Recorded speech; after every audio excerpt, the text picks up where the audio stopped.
back to Sledgehammer Horror, guys. I am Ken Sledge. And I'm Ashley Sledge. And let's talk horror. So today I am super excited because of you guys. You voted for our next Didn't See That Coming to be on House. 1985, 1986, however you want to look at it. But this is my favorite horror movie of all time. This was my first horror movie, and this movie is very, very special to me. So thank you for making this the fan vote. We are very excited about this episode.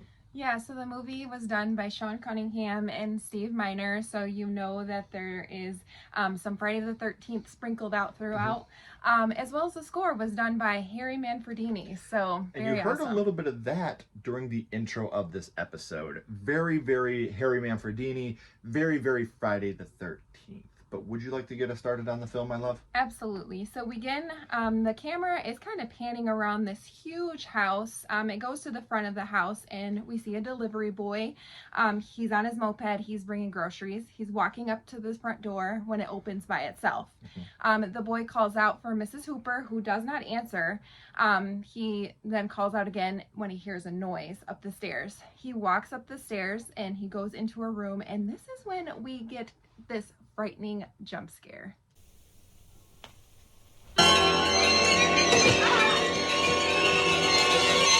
I will say this is the first jump scare I ever seen. Yeah. That moment scared the hell out of me as a little kid. Oh my gosh, scared the hell out of me. I would always watch the intro like that growing up. I didn't know that's how it actually went. So he gets out of the house fast, speeds off on his moped. We then jump cut over to Mrs. Hooper's funeral, and we meet her nephew, Roger. Mr. Johnson is there, and he's telling Roger, you know, your aunt wasn't crazy. Maybe a little senile, but she wasn't crazy. She would never do anything like this. My wife, she's crazy. You know, it's trying to comfort Roger. We then see her casket getting lowered into the ground, and we cut to Roger Cobb's book signing. At his book signing, he has a bunch of fans that are coming up, and they're, you know, what's your next book going to be about? And he says it's going to be about my personal experiences in Vietnam. And I was like, oh, okay. The war? All right, cool. You know, and obviously they're not very enthralled about the idea of his next book being about his experiences because he's a horror writer. Right. They don't want to hear about the war in Vietnam anymore. He then has another fan from the back, like, is it true you're married to Sandy Sinclair?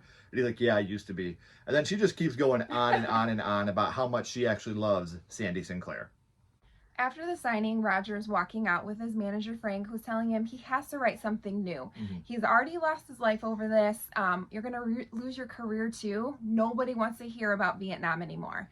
And Roger's like, I have to write this book. This is something for me. Yes. And Roger, when he gets home, he calls a detective, Thatcher, and he says, have you heard anything? And the detective sounds kind of annoyed. He's like, I haven't heard anything yet, Roger. And Roger's like, well, when you do, you'll call me, right? And he's like, yes, I will call you. Also, Roger, leave the CIA alone. And then he hangs up on him. Right. So then he gets a call from his ex-wife, Sandy. The phone rings and he just has a feeling who it is. So he goes and he turns the music up and acts like he's at a poker game, like talking to her on the phone. Like, guys, I'm on the phone. Can you turn that music down? Like trying to make it seem like he's not alone. You know, Sandy says that she didn't win at her award ceremony because she's an actress. But she called to tell Roger that she's sorry about Aunt Elizabeth. And Roger says, I went to the house. She's like, Roger, why do you keep doing this to yourself? You know, this isn't it's not doing anything good for you. Roger, you know, he's in, all right, I'll talk to you later. Bye. Sandy, like he wants to tell her, I'm sorry, I love you, but he's just acting like such a like chauvinistic pig right now. Like, Roger goes to bed and he has a dream about his son playing cars in the jungle, and all of a sudden a monster hand reaches up and scares the hell out of him, which was actually another really good jump scare when I was a kid. Still love it to this day. Roger wakes up, starts grabbing his stuff out of the closet, throwing it in a suitcase. He goes back to the Aunt Elizabeth's house. The realtor is surprised to see Roger there. You know, we're having the auction at the end of the month. The realtor tells Roger he'll give him a tour around the house, and Roger's like, no, that's okay. I used to live here. I know my way around. Roger tells him, when my mother died, my aunt actually raised me. And the realtor is like, Roger, your aunt was a remarkable woman. They go in the backyard when Roger is having a flashback, and it's of his son. He's playing in the yard while Roger's trimming up the bushes. He looks away for just a second, and when he looks back, there's no Jimmy. That's how it goes. Yes. It only takes a second. Only takes a second. He calls for Jimmy, no answer. He goes to the front house where he sees this car sped off, which is kind of, you know, like what's going on here. And then, I mean, they're burning rough.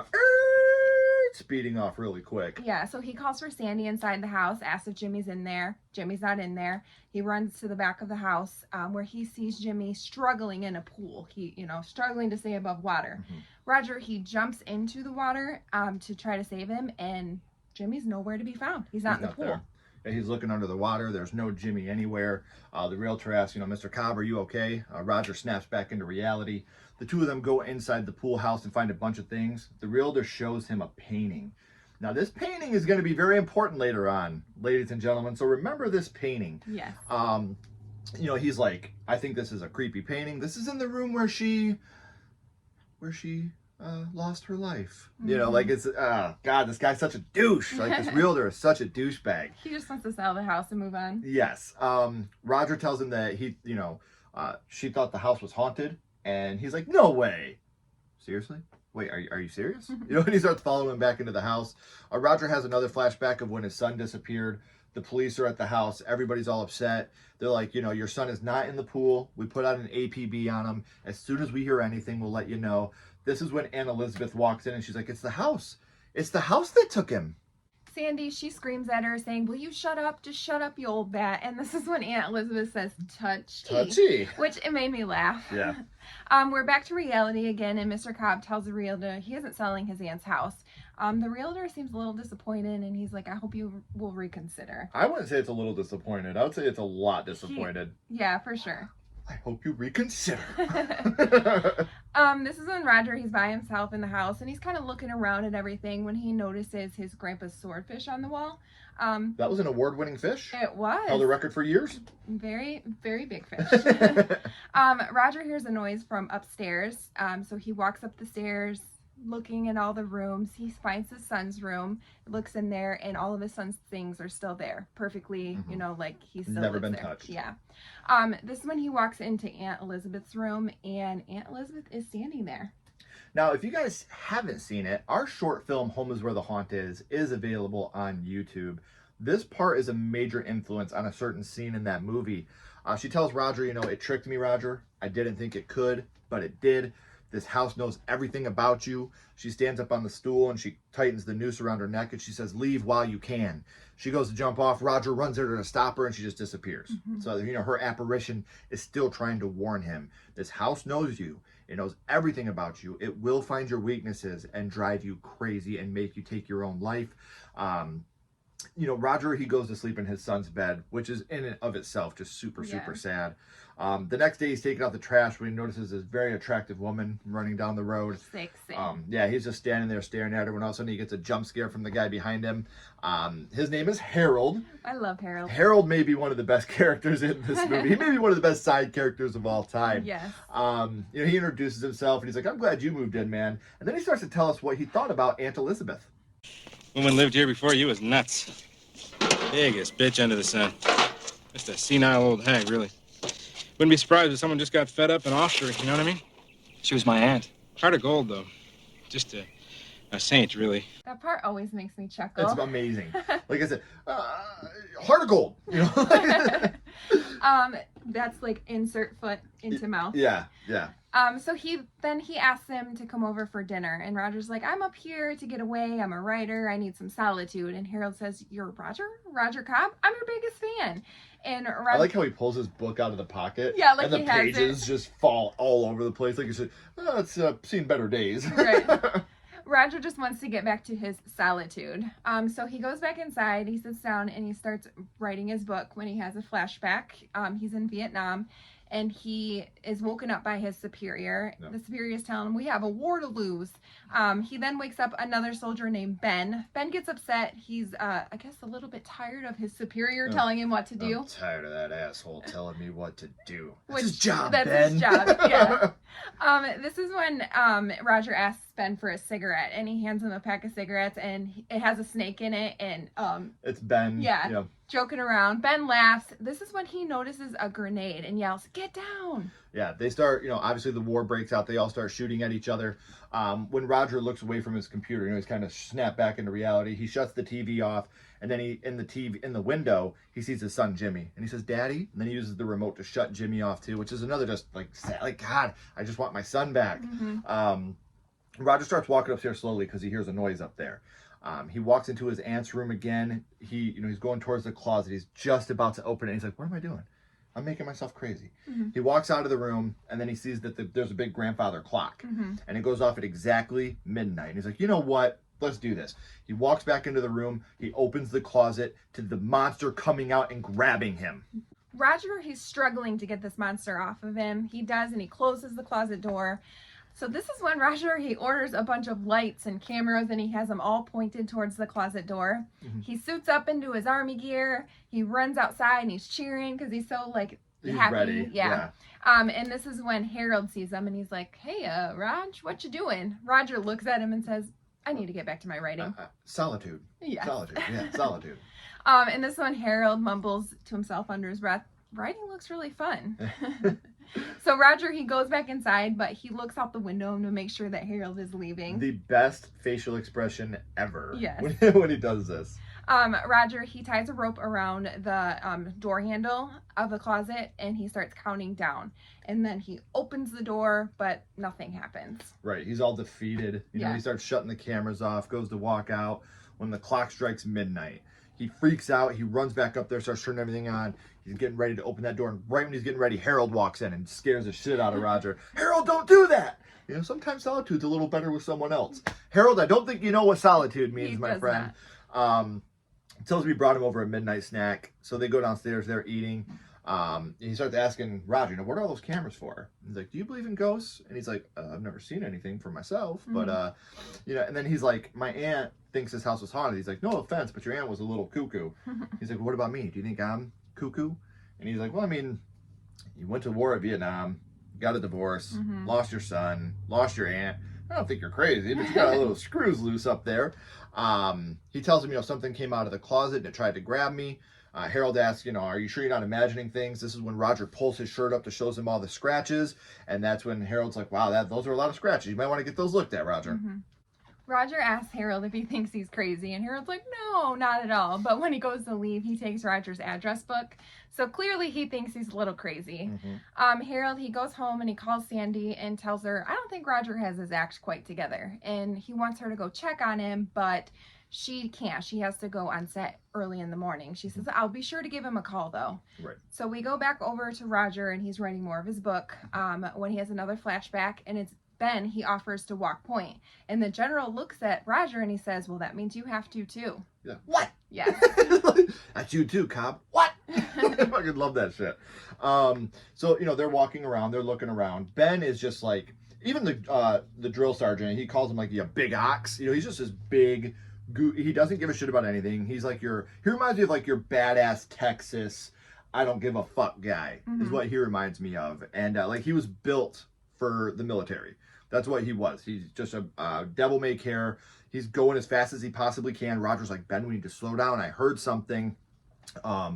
That's when, you know, they're talking about it. Roger says, let's stay right here. And then Roger, you know, he snaps back into reality because he hears one of his son's toys scoot across the floor. So now, you know, what the hell's going on here? He gets up. He starts looking around. He, you know, calls for Jimmy. He notices something about the swordfish on the wall. Its eyes start moving a little bit. Then the swordfish just starts flapping on the plaque, like it's trying to swim and get away. Roger looks for a gun and bullets in the garage, but all the tools in the garage start moving too, and an axe comes flying at him. He's able to barely miss him. That's when he goes back inside. He has his shotgun, cocks it, and he shoots the swordfish right there on the wall. Roger's in the bathroom. He's wetting down his face when he hears this big thud, and he opens the door, and it's just the shovel floating there from the garage. This is when he rolls out and he locks the bathroom door. Sandy, she's actually standing there, and she's like, she must not have went to set. right, she was checking on him. She's like, what are you doing with the gun? And he drops the gun shell, and she goes to pick it up for him, and when she stands back up, she is a Sandy monster. So this is when Roger goes to shoot him, and Harold across the street hears the shotgun, and he calls the police, and he's like, my neighbor is trying to kill himself. Sandy, she falls down onto the front porch. Roger looks at it, and it's actually Sandy. It wasn't a monster. It wasn't. It's actually Sandy that got shot. So he starts crying, and then he hears the police sirens, so he picks her up, and he puts her in his utility closet. What's hilarious here is he puts her in the closet and he walks back out, and the cops are already pulling up, and he's just like, And he sits down and starts cleaning his gun Yeah. like he doesn't notice all the cops right out there in front of him. The police around him tell him to put the gun down. The cops come up and they start talking to him. Then one of the cops is like, wait a minute, don't I know you? You're Roger, right? Roger Cobb? And he's like, yeah. And the cop's like, I'm really sorry about your son, Mr. Cobb. And this is where he's like, I'm gonna have to write you a citation for having a gun in the city limits, firing the gun. And he's just like, okay. And the cop's like, what the fuck? Like, just he a says, thank you. citation? Yeah, Yeah. He's like, oh, thank you. He's like, thank you. I just killed someone.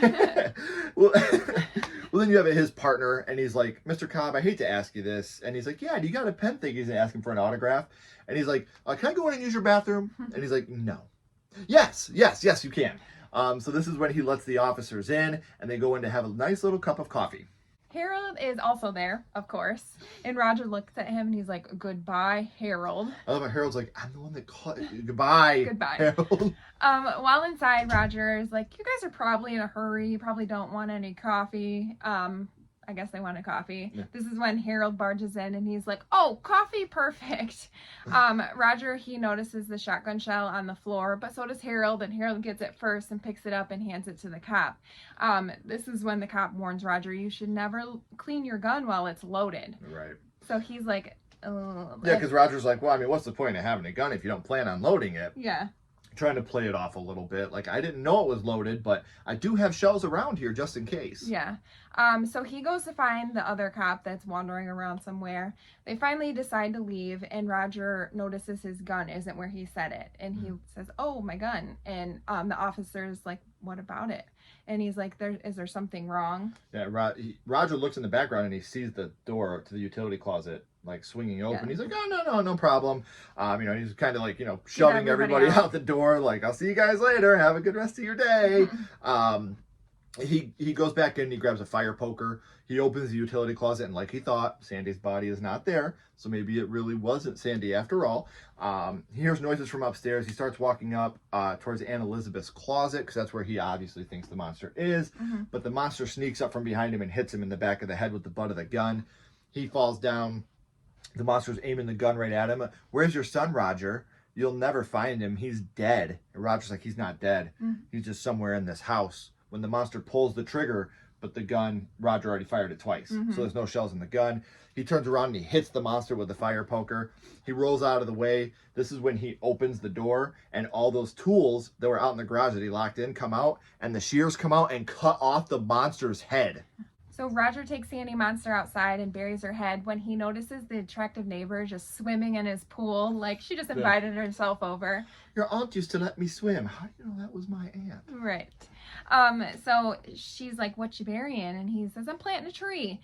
When you see Sandy Monster's hand kind of poke out from underneath the little like tarp thing that he has her in, the neighbor tells him her name is Tanya, and she says, is your wife here? And Roger's like, no, I'm divorced. And she's like, oh. Trying to get it in, Roger. Yeah. And he's like, I really appreciate the company, but I just don't have the time for it right now. So she leaves, and then he just starts axing the shit out of this monster and burying her pieces throughout the yard. Right. I love how when she's about to leave, she's like, I know when a man has to work and when a man wants to play. And he's just like, this fucking monster is ruining everything. The play, though, is oh yeah, it's a little different than what he's not the play he's hoping for. Yeah. Later that night, we see a dog. It's digging in the yard, and it actually digs up the monster's hand. It has it in his mouth. It runs off, and Roger tries to go after the dog. He goes in to get his keys when he opens the front door, and Tanya is standing there. She asks, hey, are you ready to play? And then she introduces her son, Robert. Now, there's a lot of things I have problems with here. One, the audacity of you to just assume this guy is going to watch your kid while you go out on a date. And you don't even know him. You don't even know the kid. Look, it's Roger Cobb. He's very trustworthy. But he already lost his own son. Yeah, he did lose his own son. Like, what? Hey, so I want you to watch my son. This is Robert, and he loves to play too. Roger telling her it's not a great time when he notices that the monster's hand is on the back of Robert. Hey, where you going, little buddy? Robert runs off. Roger's chasing him all around the house. Sandy's like, what the hell's going on? Where's my kid? Roger corners him in the bathroom. He picks him up. He's trying to get the hand off. It will not come off. He ends up biting into the hand. And this is so comical. He drops it into the toilet and literally flushes the hand down the toilet, which would never, ever work. there's no way that hand would actually go down the toilet. No, you can't get more than 5 pieces of toilet paper down the toilet. Right. They open the door to the bathroom, and Tanya just hands Roger all of Robert's things and leaves. Like, bye, you got this, right? Thanks for taking care of my kid. Roger, he then begins to start writing again. The TV's on in the background, and you hear this on the TV. My sister is an only child, and you abused her. I can never forgive you for that. I can't hide the fact that I've been a male prostitute my entire life. Robert starts crying for his mommy. So Roger sits down with him, and they're watching TV, and Robert falls asleep. So Roger gets back to his writing and has another flashback of him and Ben. This is when Ben starts to get shot by the enemy, and Roger kind of snaps out of it, and he notices that Robert is gone. So he's looking around for him, and he sees that a little monster has him, and he starts to pull him up the chimney, and Roger grabs his legs, and 2 little monsters are like pulling, and he gets them out of the chimney, and he gives him a bath because he's covered in soot. Yeah. This is when Tanya, she comes and picks up Robert, and Harold comes over with some beer. Right. Roger asks him to go upstairs with him. Have you ever been hunting, Harold? You know, and he goes into this whole spiel about hunting. He tells him it wasn't a monster in the closet. You were right, Harold. It was a raccoon. I let my imagination get the best of me. He hands Harold his uncle's harpoon gun, and he tells him, so we timed this just right. This is when they're going to open the door.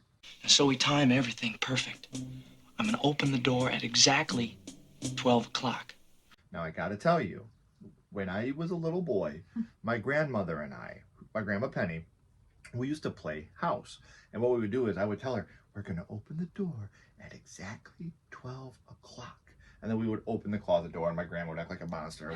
Like, that's another reason why this movie is so special to me, is because of all the memories I have with me and my grandma. But this is a part especially that is very, very important to me in my life, because this is what I used to do as a kid, is I would play house. And when I was playing house, it wasn't like other kids where they were mommy and daddy. It was Roger and Harold playing house when I played house. So a very special moment in the film and in my life at this part. Roger says, one more thing, just make sure I'm out of the way when I open this door and you start shooting. The clock strikes midnight. Roger opens the door and the monster jumps out. This is when Roger tells Harold to shoot it. Harold kind of freezes up for a moment before he actually finally does land a shot on the monster.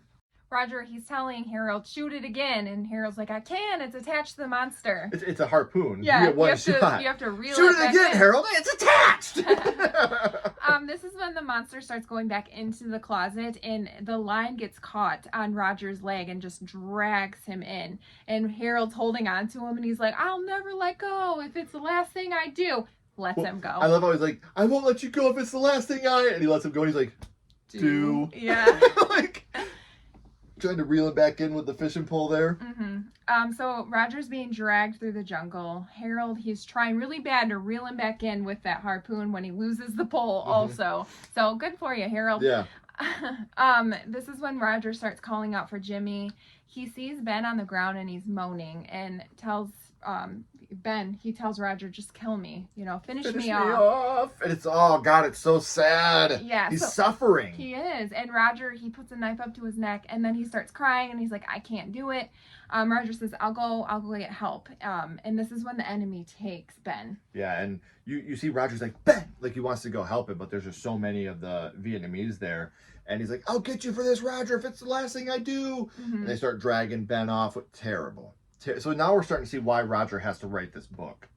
He has to get all of this off his chest. Like, maybe that's his way of cope. That's his therapy, is by writing this out.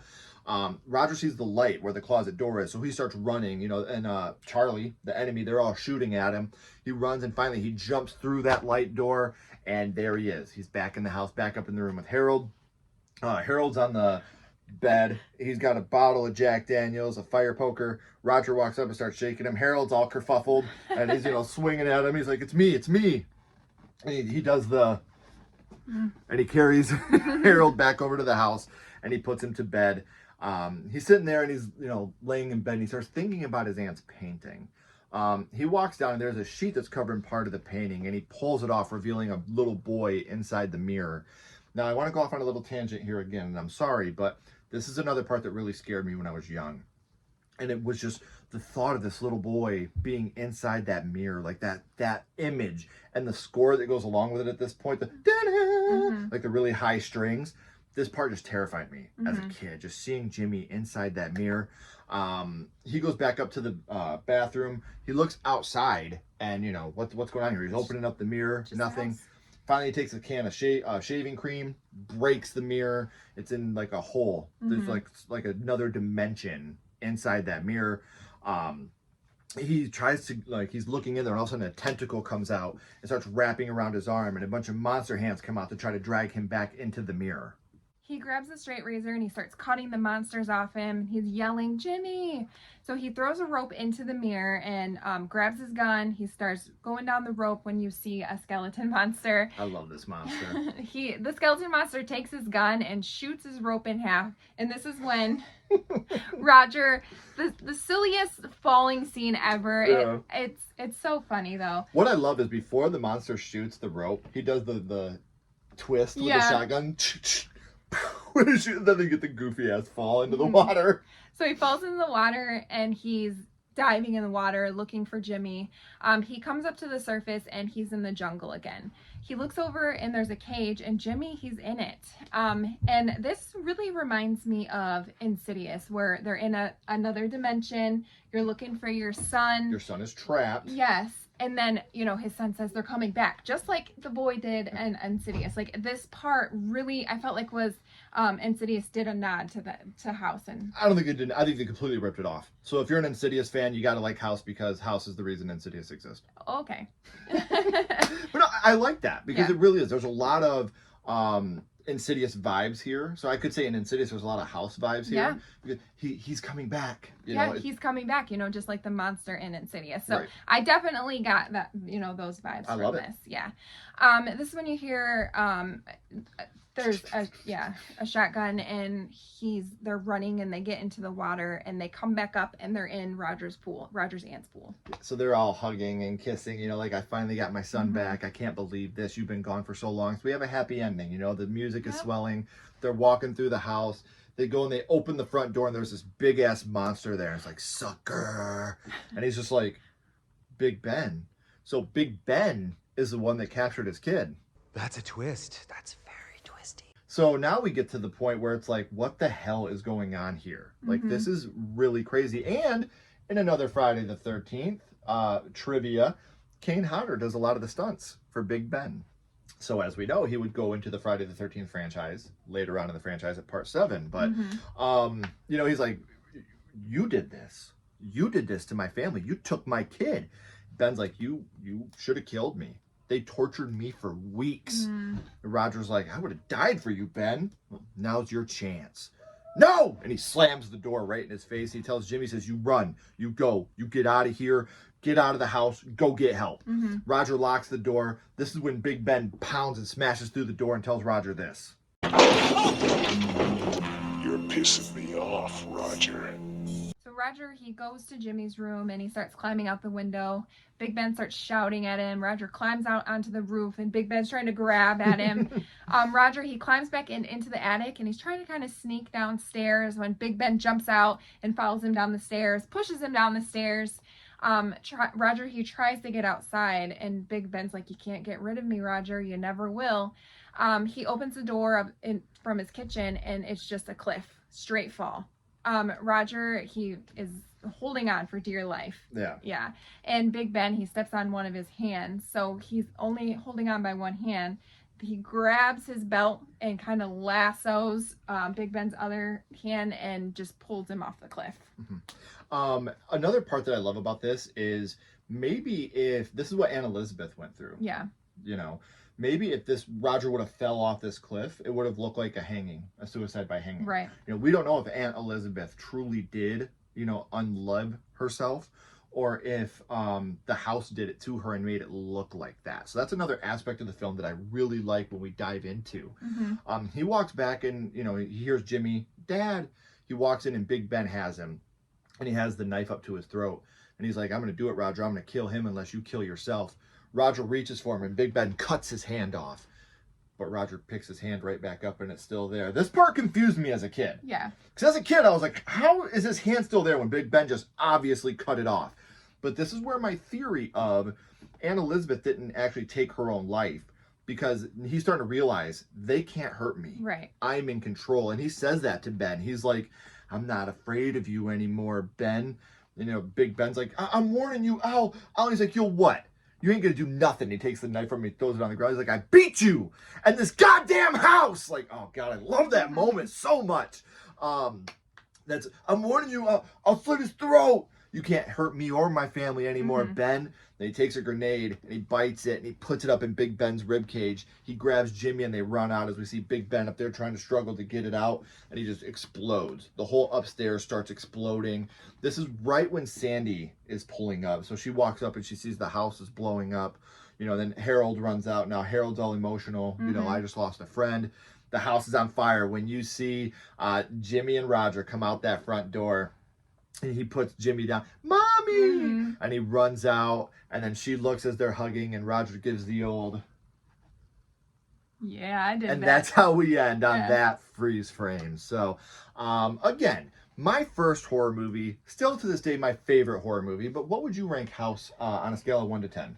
I'm gonna rank it 7. I really do appreciate what House did. It's not just another haunted house. There's so many different layers to this movie. I like how in the end he's like, you know, you can't hurt me anymore, and not only in this house aspect, but in like, you can't anymore. Like, I'm not gonna think about, you know, I did you wrong and I felt bad about it for, you know, my whole, you know, this whole entire time. But now I'm letting all that emotion go with this house. I'm letting go. I'm letting go of you. You can't hurt me. You can't hurt my family. I'm forgiving myself. Yes. Because with a lot of haunted house movies, you know, it's a backstory of something else. This is a backstory of Roger. Yeah. You know, in a way, he brought on his own demons. He did. Because of his indecisiveness to kill Big Ben in the jungle, but he couldn't kill his friend. Like, I get where he's coming from, too. So he was not only haunted by this house, he was haunted by these memories of, you know, what he couldn't do. Right. Yeah. So, obviously, for me, I'm going to give this movie... I gave it a 10! A 10! A fucking 10! No, I'm not giving it a 10. I love this movie, but I've always said there's really no perfect movie. There are some plot holes that really do bother me now that I'm an adult as this movie. When I try to look through it without the lens of nostalgia, there are certain things that I can't grasp quite as much now. I'm still going to give it a little bit higher than Ashley. I'm going to go with an 8. A lot of that is nostalgia based. I think that this movie is... Even to this day, I watch this movie 3, 4, 5 times a year. It's a movie that I genuinely love. It's a movie that means so much to me.